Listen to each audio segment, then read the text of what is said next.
What's going on, YouTube family? As you see from the blue background, it is a Friday night Smackdown review. So, a lot to unpack here. Well, not a lot, but there's some stuff to unpack here. We got some stories moving forward. A match set up for Clash of the Castle. Let's get into it. Um, let's see. They did do a recap of the attack on Cody Rhodes from AJ Styles, then going into showing that Cody Rhodes is backstage, ran a hole through the floor, pacing back and forth, waiting for the arrival of AJ Styles.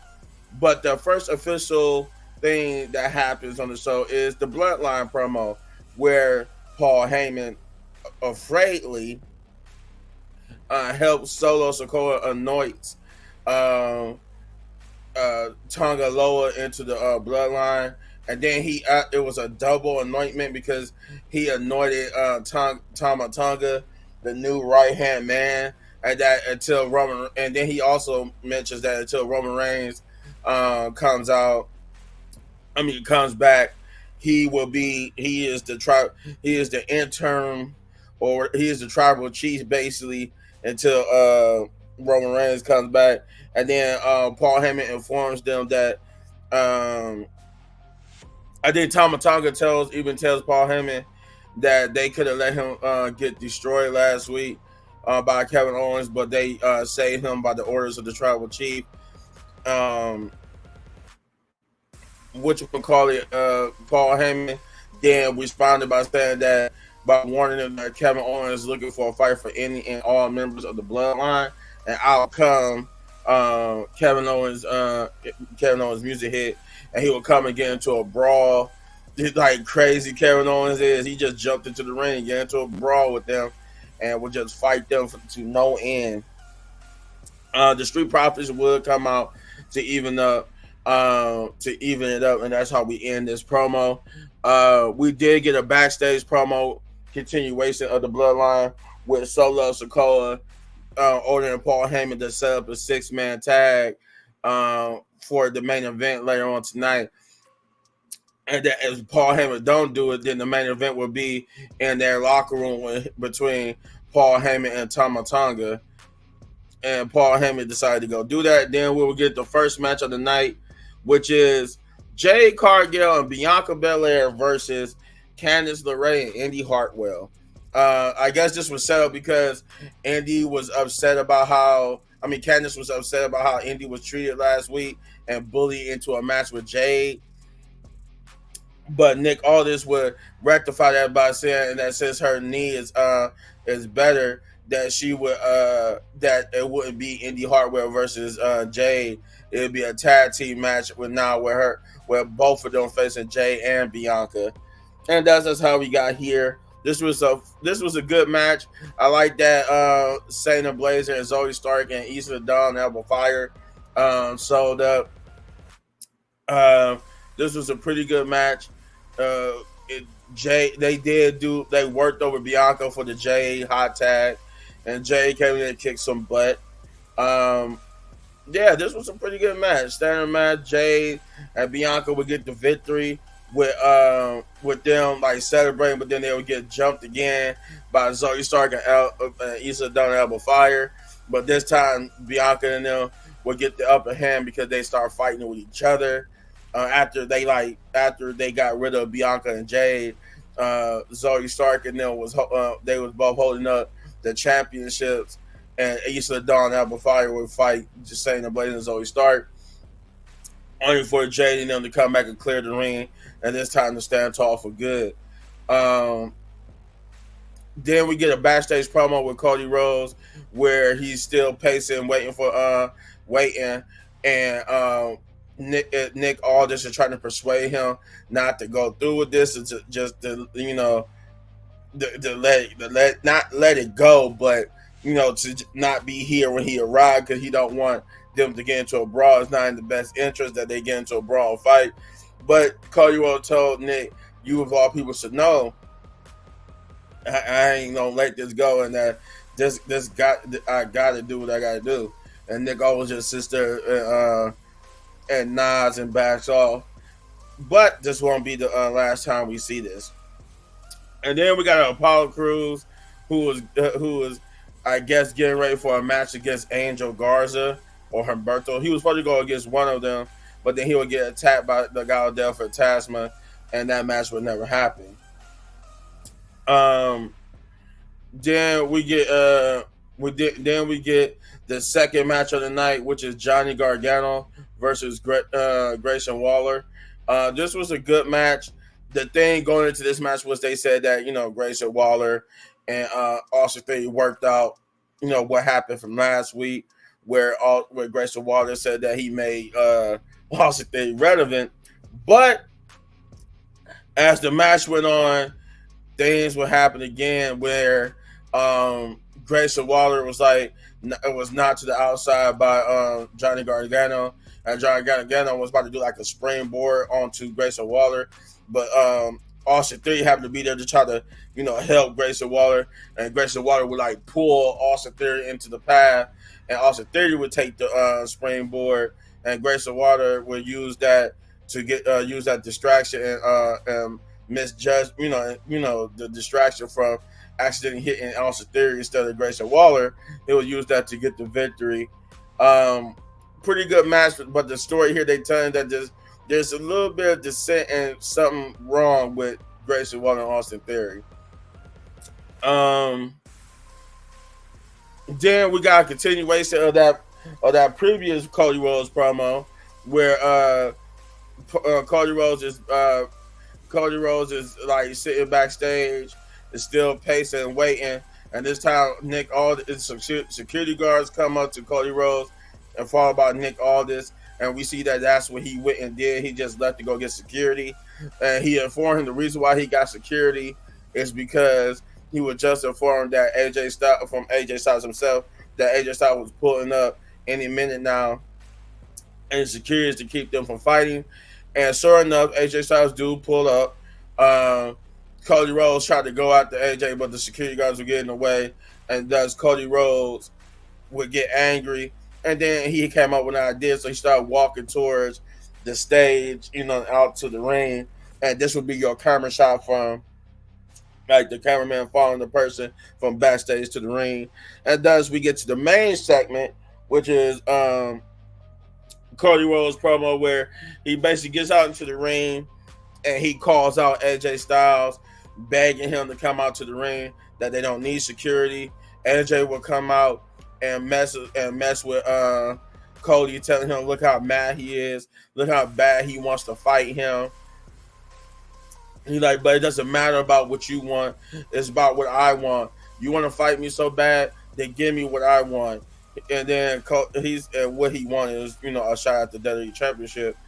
And Cody Rhodes said, "Oh, you don't want to fight tonight, huh? You want a match at Clash of the Castle for the title? That's what you want?" And AJ was like, "Yes, that's what I want." And then he was like, "Well, you 100% got it." But he said, "But AJ, it ain't gonna be just a match where I'm gonna beat you." He said, "I want to make you say what you should have said last week, and that is, I quit." And with AJ getting mad, because AJ was excited at first when he got the match, but then he got mad that Cody Rhodes turned into the I quit, and that Nick Aldis, who was there at ringside, he went and made the match official. And AJ would like try to come towards Nick Aldis, yelling at him with the security guard, like holding him back. But this would make Cody Rhodes get out the ring, try to attack, but the security guard would hold him back. Cody Rhodes would beat up some security guards and try to get closer, but it was enough security to hold him down.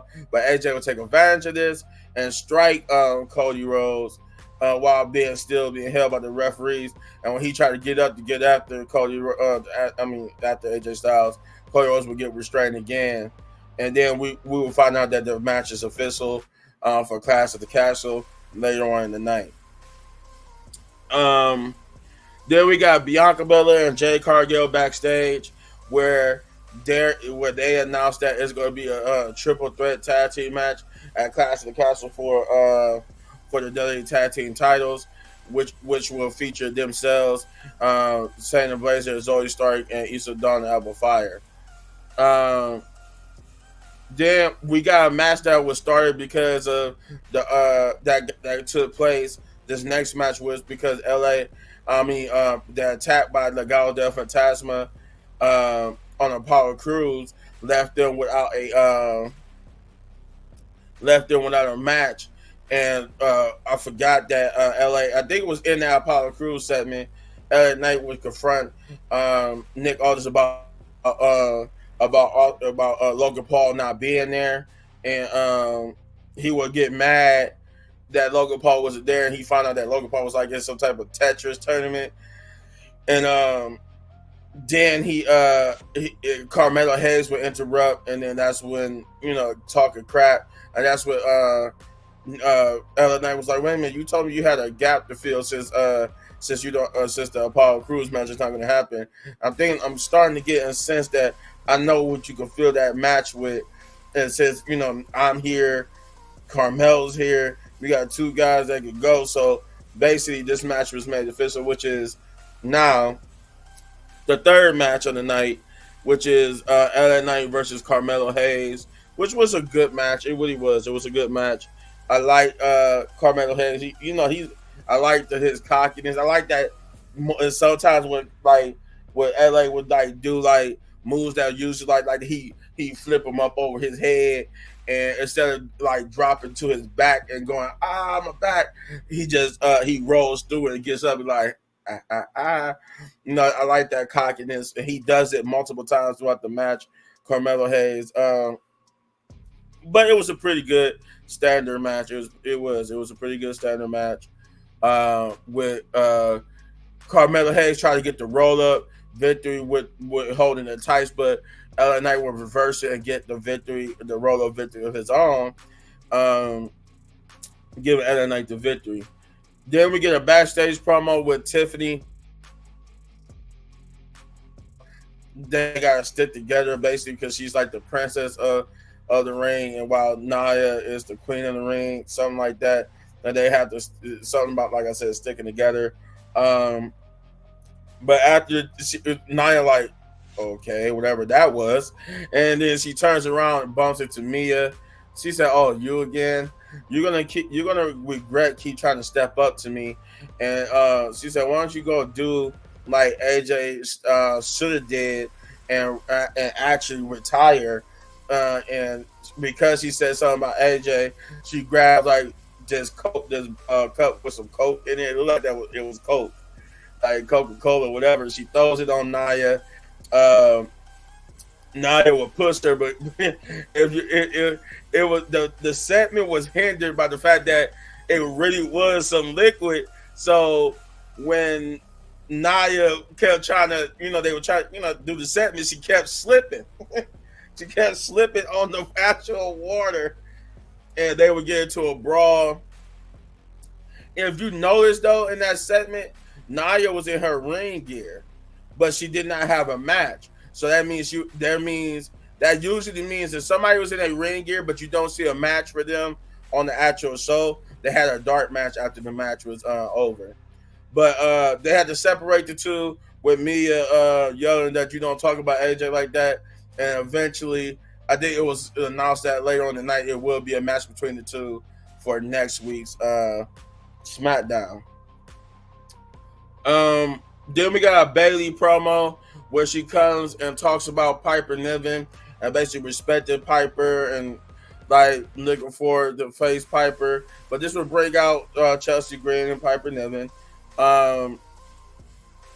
With Chelsea Green talking smack, but she said, Bayley responds by saying that she actually telling Chelsea that you must have forgot that I actually did beat you before. But Piper, I never faced you before, and I respect your journey. I respect you. I saw you at the Mae Young Classic. But Piper would respond by saying that the Mae Young Classic was in 2017, and that she didn't. That if you really if you really knew me and knew I would take what you said to heart as you really know me and really knew about my journey. And she explained that her journey was that she was a trailblazer, putting Scottish women's wrestling on the map, and that she's a dangerous competitor, and that if she really knew that, she would have never let Piper get that close to her. She would never. Bailey would never let Piper get that close to her. She really knew how dangerous she was, and that that at Clash at the Castle she will beat she will show her how dangerous she is when she beat her, become the new WWE Women's Champion, as Bailey look up at the lights and at her holding the championship. Um, then we get a Logan Paul promo. Oh yeah, Naomi was mentioned because it goes into what happens after this Logan Paul promo. Then we got a Logan Paul promo who sent via video package, basically talking about that he had to respond to the fact that LA Knight's been looking for him, that he's in the Tetris tournament, and that he just talked smack about LA Knight and telling him that he's not worthy and he's beneath him. He hasn't done anything to garner his attention, and that he's not worthy, and that he needs to go to be in the mid card, go back to the mid carders and deal with that. And they will mock him by doing his LA Knight thing when he, you know how you go LA Knight, yeah. But Logan Paul said Logan Paul, yeah. Naomi will be backstage talking, trying to talk with Adam Pearce, with Chelsea Green and Piper Niven will pull up, and basically they would get into it because Naomi heard what Chelsea Green said about her doing her promo with Bailey, and that they was about to get into it, but Nick Aldis was like, there's a lot's been going on. Everybody's keep trying to fight each other. Look, if you all could just, keep your hands off each other, you'll get a match with each other next week. And Naomi and them agreed, which that match would be official too, with Naomi versus Chelsea Green next week on SmackDown. Then we get to the main event, which is the Street Profits of Kevin Owens versus the Bloodline of Solo Sikoa, Tama Tonga, and Tonga Loa. This was a good one. This was a good main event. I enjoyed it a lot. I liked the little back and forth. I think Kevin and Tom, I would say that it was mostly the Street Profits and the Tonga brothers, with the hot tags being to finding to Solo and Kevin Owens. But it was a pretty good main event. I enjoyed it. I did. Yeah, no, it was nothing bad about it. I like the hot tag to where I like, the one of the best tags I ever seen was that when I think it was Montez Ford, he was the legal man, and he was fighting. He was on the ropes, like fighting, not in the turnbuckle of the Bloodline, but he was on the ropes by the Bloodline, right by Solo, and he was fighting with Tonga, Tama Tonga, and he would, Tama Tonga would like rush him, but then he would flip him over his head onto the outside of the ring. But I like the tag in which after the flip in midair, as he was going over Montez in midair, Solo would tag himself in. And I'm like, that's a unique tag. Never seen that before. Somebody just getting flipped over in midair and getting tagged, and someone would tag themselves in. And the referee saw it, so he was like, yeah, tag. And Solo would just get down, made Montez fall face first, drag him outside, beat him up, and tell him to get your ass up. I'm like, that was a good tag. That was a good tag moment. Kevin Owens would have a good moment too. They would brawl to the outside thing to where they just broke down. I think everybody was brawling on the outside, and Montez Ford did his usual jumping over the turnbuckle on top of them, with Solo Sikoa hitting them in the back, hitting. I think he hit Montez Ford in the back where Cherry caused it a DQ, to which they would beat him up and bring Kevin Owens into the ring, and they was getting ready to do a Samoan spike, but then he thought of the idea. He spears Kevin Owens instead, and then they put they spear Montez Ford, I think, and they and then they put Kevin Owens through the table a la Shield style, to end the show. This was pretty good. I enjoyed it. Yeah, I don't know. I'm torn between a 7 and a 10. 7 and 10, a 7 and an 8, because it wasn't bad. You know what? I'm gonna give it a 7. It would have gotten an 8, but they didn't let AJ Styles and Cody Rhodes brawl. If they would have let AJ Styles and Cody Rhodes brawl, it would have been an 8. So 7 out of 10, big ups. But if you enjoy my review, do let me know in the comments down below. I will be doing a review for NXT Battlegrounds for the Wrestling Pit podcast channel. So if you want to see that review, get over there and subscribe and hit that notification button so you know when that video drops. As always, you hit this button right here for more of my WWE reviews. And if you hit this button, if you enjoyed my review so much you want to support the channel, you gotta do is that like, subscribe, share, hit that notification button, because we're trying to get to 10,000 subscribers. And I'm trying to get to 10,000 subscribers. I said us, the tribe. We try to get to 10,000 subscribers. And as always, here in one of these videos for more of my amazing content, but going away because I got some Summerfest gameplay reactions, or maybe just a reaction because it was only like one thing I was interested in. So, peace.